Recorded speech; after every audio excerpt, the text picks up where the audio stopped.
الحمدللہ رب العالمین الصلاۃ والسلام علی سید الانبیاء والمرسلین وعلی آلہ الطیبین الطاہرین واصحابہ الراشدین المہدیین اما بعد فاعوذ باللہ من الشیطان الرجیم بسم اللہ الرحمن الرحیم سبحان الذی اسری بعبدہ لیلا من المسجد الحرام إلى المسجد الأقصى الذي باركنا حوله لنريه من آياتنا إنه هو السميع البصير صدق الله مولانا العظيم إن الله وملائكته يصلون على النبي يا أيها الذين آمنوا صلوا عليه وسلموا تسليما الصلاة والسلام على رسول الله وعلى آله وأصحابه يا حبيب الله الصلاة والسلام عليك يا خليل الأنبياء والمرسلين وعلى آلك وأصحابك يا رحمة للعالمين زینت مسند صدارت پیر سید ابرار حسین شاہ صاحب دامن برکاتہ عالیہ، عاشق خیر الورا حضرت مولانا حافظ محمد یعقوب صاحب زیدہ مجدہ، فخر اہل سنت حضرت مولانا محمد اعظم چشتی صاحب، فخر اہل سنت حضرت مولانا محمد افضل رضوی صاحب، حضرت مولانا نذیر احمد حمدمی صاحب، انتہائی قابل احترام حضرت مولانا حافظ فیض رسول صاحب، حضرت مولانا شہزاد نواز صاحب، فخر اہل سنت حضرت مولانا ایاز شریف جلالی صاحب، حضرت مولانا حافظ زاہد حمدمی صاحب، اور انتہائی قابل احترام فخر اہل سنت حضرت مولانا سہیل احمد چشتی صاحب زیدہ مجدہ، انتہائی قابل احترام علماء کرام، مہمانان ذی وقار، برادران اسلام، اللہ رب العزت کا شکر ہے جس نے اس بابرکت محفل میں حاضری کی توفیق عطا فرمائی ہے۔ تلاوت ہوئی، نعت خوانی ہوئی، بیان ہو رہا ہے، ہم سب مل کر محبتوں کا ایک گلدستہ تیار کر رہے ہیں جسے آج وڈالہ سندواں کی طرف سے مدینہ منورہ بھیجنا ہے۔ یہ محفل آپ لوگوں کی عقیدتوں کا گلدستہ ہے جو مدینہ شریف بھیجا جا رہا ہے۔ کیا خیال ہے آپ لوگوں کا وہ کریم آقا جو طائف کے بازار میں پتھر پھینکنے والوں کو ہدایت کی دعا دیتے ہیں، وہ گلدستے پیش کرنے والوں کو کیا کچھ عطا کریں۔ آج آپ لوگ جب اس محفل سے واپس اپنے گھروں کی طرف لوٹیں گے تو یہاں سے خالی ہاتھ نہیں جائیں گے۔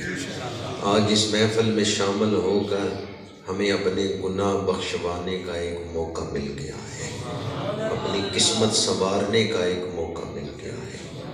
انسان گھر تنہائی میں بیٹھ کر بھی نعت پڑھ سکتا ہے، درود شریف پڑھ سکتا ہے، پھر محفل کا کیا فائدہ ہے، اکٹھے ہونے کا کیا فائدہ ہے؟ کوئی پتہ نہیں آنے والوں میں کوئی ایک ایسا ہو جس کا سوز و گداز اللہ کی بارگاہ میں پسندیدہ ہو۔ محفل میں حضور کے عاشق اکٹھے ہوتے ہیں، دیوانے اکٹھے ہوتے ہیں، علماء کی کہکشاں سجی ہوئی ہے، سفید ریش سالے بزرگ بیٹھے ہوئے ہیں۔ کوئی پتہ نہیں آنے والوں میں کوئی ایک ایسا ہو جس کے دل کا درد، سوز و گداز اللہ کی بارگاہ میں پسندیدہ ہو، اور اس ایک کے صدقے پوری محفل پر ہی کرم ہو جائے۔ کیونکہ جب ڈھیری کا سودا ہوتا ہے تو پھر مال چھانٹی نہیں کیا جاتا، پھر ناقص مال بھی اچھے مال کے ساتھ بک جاتا ہے۔ اٹھ فریدہ ستے آتے میلہ ویکھن جا، مت کوئی مل جائی بخشے آتے تم ہی بخشے آتے۔ اگر آج اس محفل میں کسی جنتی سے آشنائی ہو گئی، کسی جنتی سے ملاقات ہو گئی، تو یہ جنتی کی ملاقات قیامت کے دن ہمیں فائدہ دے گی۔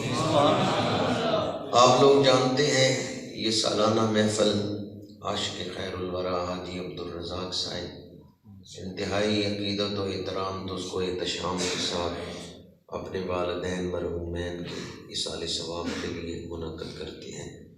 دعا گو ہوں کہ خالق کائنات حاجی عبدالرزاق صاحب کے حسن نیت سے بڑھ کے اجر عظیم عطا فرمائے، ان کے والدین مرحومین کی قبروں پہ رحمتوں کا نزول فرمائے، اور آج تک جتنے اہل ایمان اس دنیا سے جا چکے ہیں اللہ تعالیٰ سب کی بخشش فرمائے۔ وقت کافی بیت چکا ہے، اختصار کے ساتھ چند گزارشات عرض کروں گا۔ شب جمعۃ المبارک ہے اور مسجد کا پاکیزہ ماحول ہے، بڑی نسبتیں لے کر ہم بیٹھے ہوئے ہیں۔ یہ جس رات میں آپ بیٹھے ہوئے ہیں اس کے بارے میں حدیث پاک ہے کہ آسمان سے فرشتے اترتے ہیں جن کے ہاتھوں میں چاندی کے ورق اور سونے کے قلم ہوتے ہیں، جو حضور پہ درود پڑھتا ہے ان کی فہرست تیار کی جاتی ہے۔ آج درود پڑھنے والوں کی جو فہرست بن رہی ہے اس میں الحمدللہ ہمارا نام بھی لکھا جا رہا ہے۔ الصلاۃ والسلام علیک یا رسول اللہ وعلی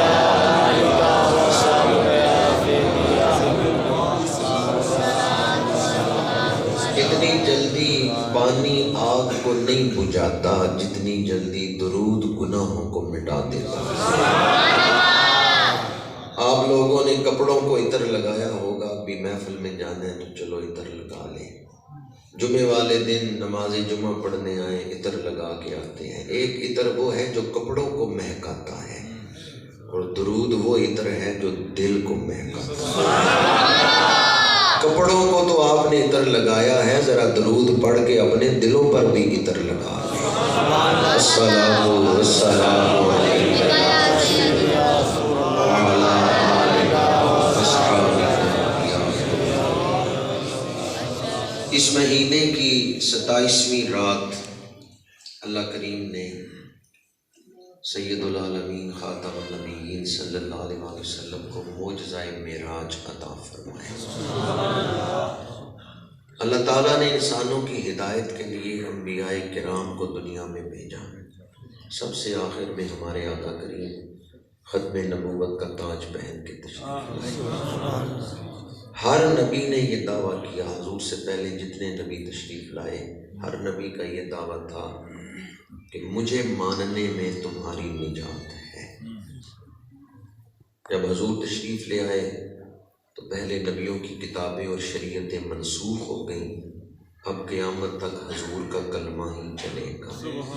کیا خبر کتنے تارے کھلے چھپ گئے پر نہ ڈوبے نہ ڈوبا۔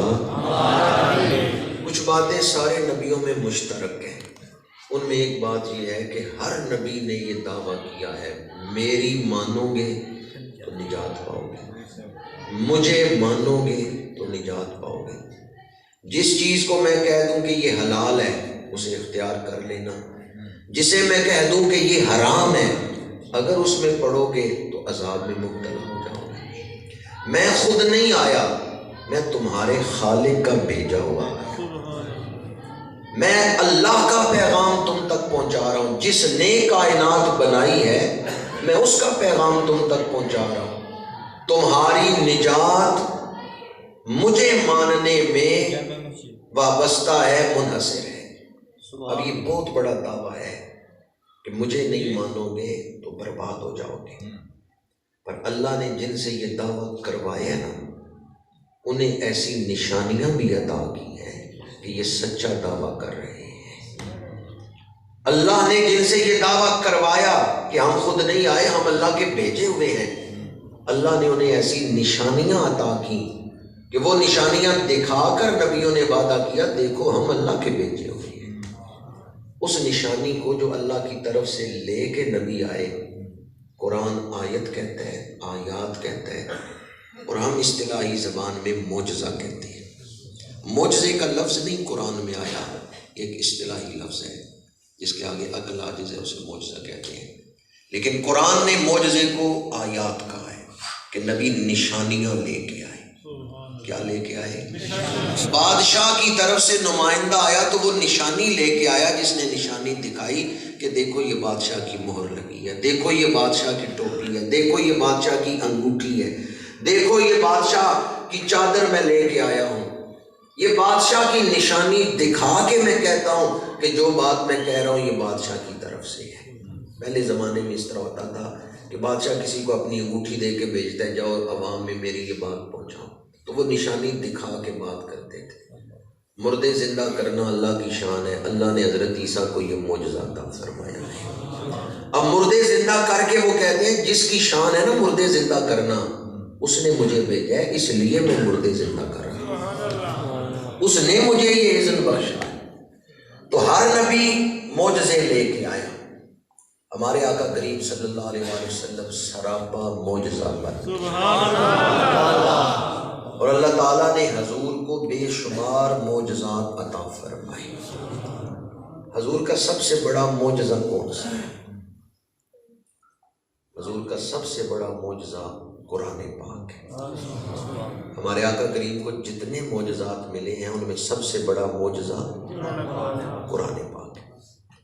قرآن پاک کے بعد دوسرے نمبر پر جو سب سے بڑا معجزہ ہے وہ یہ معجزہ معراج ہے۔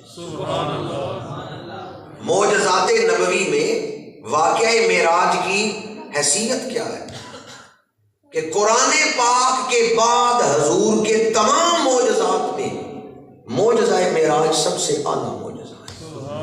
یہ ایک واقعہ ہے لیکن اس کے اندر بہت سارے معجزات کا اظہار ہے۔ اس میں طے مکانی بھی ہے، اس میں طے زمانی بھی ہے، اس میں براہ راست اخذ وحی بھی ہے، بہت سارے معجزات ہیں اس ایک واقعہ معراج کے اندر۔ رات کے تھوڑے سے حصے میں بیداری کے عالم میں جسم مبارک کے ساتھ مسجد حرام سے مسجد اقصیٰ تک حضور تشریف لے گئے، پھر مسجد اقصیٰ سے سدرۃ المنتہا تک، پھر سدرۃ المنتہا سے آگے لا مکان کی وسعتوں میں حضور نے اپنے رب کا دیدار فرمایا۔ عقیدہ معراج میں 4 باتیں یاد رکھنا بنیادی حیثیت رکھتی ہیں۔ پہلی بات یہ کہ واقعہ معراج خواب کا نہیں، یہ بیداری کا واقعہ ہے۔ دوسری بات، صرف روح نہیں ان مقامات سے گزری، حضور اپنے جسم مبارک کے ساتھ۔ اور تیسری بات کہ صرف سدرۃ المنتہا تک نہیں گئے، سدرۃ المنتہا سے آگے لامکان کی وسعتوں میں۔ سبحان اللہ۔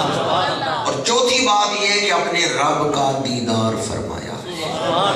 بعض لوگ 3 باتوں کو مانتے ہیں، بعض 2 کو مانتے ہیں، بعض 1 کو مانتے ہیں، بعض سرے سے ہی واقعہ معراج کے منکر ہیں اور کلمہ بھی پڑھتے ہیں۔ سر سید عالم خان وغیرہ وہ نہیں جسمانی معراج کے قائل، غلام محمد پرویز وغیرہ تفسیریں بھی لکھ رہے ہیں اور معجزہ معراج کا بھی انکار کر رہے ہیں۔ یہ نیچری لوگ ہیں، یعنی ان کی نظر فطرت تک پہنچتی ہے۔ کہتے ہیں فطرت کے خلاف ہے کہ انسانی جسم اتنا تیز اڑے۔ آپ میں سے کئی لوگوں نے ہوائی جہاز میں سفر کیا ہوگا، جب جہاز اترتا ہے نا تو کان کے پردوں پہ دباؤ پڑتا ہے، حالانکہ بندہ جہاز کے اندر بیٹھا، تو اگر فضا میں بندہ اتنی تیز اڑے تو یہ نیچری لوگ کہتے ہیں کہ کان کے پردے پھٹ جائیں، ناک سے خون جاری ہو جائے، جسم کی اکائی نہیں قائم رہ سکتی۔ اور قرہ ہوائی سے فضا، فضا سے قرہ ناری میں جا کے جسم پگھل جائے، یہ نیچری لوگ کہتے ہیں۔ ان کی نظر صرف فطرت تک جاتی ہے۔ کہاں تک؟ فطرت تک۔ ہم نیچری نہیں، ہم مسلمان ہیں۔ سبحان اللہ۔ ہم فطرت کو بھی مانتے ہیں، فطرت بنانے والے کو بھی مانتے ہیں۔ قرآن پاک کی 114 سورتوں میں سے ایک سورت کا نام ہے سورہ فاطر۔ سورہ فاطر کا مطلب ہے فطرت بنانے والا۔ سبحان اللہ۔ ہم فطرت کو بھی مانتے ہیں، فاطر کو بھی مانتے ہیں۔ جس نے فطرت بنائی ہے وہ فطرت کے آگے مجبور ہے۔ حضرت صالح علیہ السلام قوم سے کہتے ہیں مانو خدا ایک ہے، وہ عبادت کے لائق ہے۔ بڑے بڑے زیرک دانا لوگ اکٹھے ہو کے آگے، انہوں نے کہا روز روز کی تقریروں سے جان چھڑانے کے لیے کوئی ایسا سوال کرو نبی لاجواب ہو جائے۔ انہوں نے کہا ہم مطالبہ کرتے ہیں اگر آپ اللہ کے نبی ہیں تو یہ چٹان پھٹے، جوان حاملہ اٹھنی باہر نکلے، پھر ہم مانیں گے کہ آپ اللہ کے نبی ہیں۔ سوال کرنے والوں کا سوال خلاف فطرت تھا، کیونکہ پتھر کے اندر سے اونٹنیاں نہیں پیدا نہیں آتی، سبحان اللہ۔ اور دوسرا سوال یہ تھا کہ جو اونٹنی پیدا ہو وہ جوان ہو، حاملہ ہو۔ سوال خلاف فطرت تھا، اور سوال کرنے والے بڑے خوش تھے، بغلے بجا رہے تھے کہ نبی لاجواب ہو جائے گا۔ حضرت صالح علیہ السلام نے فرمایا یہی تو میں تمہیں سمجھانے آیا ہوں، تمہاری نظر فطرت تک ہے، میری نظر فاطر تک ہے۔ میں فاطر کا رسول بن کے آیا ہوں، جس نے فطرت بنائی ہے میں اس کا پیغمبر بن کے آیا ہوں۔ آگے بڑھے، چٹان پہ عصا مارا اور دعا مانگی ہے مجھے رسول بنا کے بھیجنے والے ظاہر کر دے کہ میں تیرا سچا رسول ہوں۔ چٹان پھٹی ہے، جوان حاملہ اٹھنی پیدا۔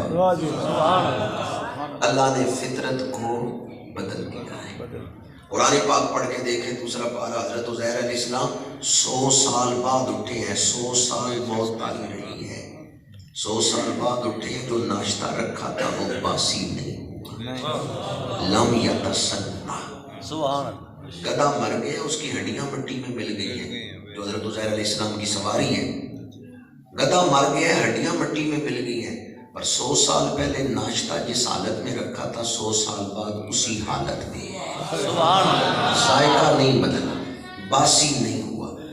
قرآن بتا رہا ہے اللہ وقت کے آگے مجبور نہیں۔ وقت اللہ کی مخلوق ہے، اللہ جس کو چاہے وقت سے بلند کر سکتا ہے۔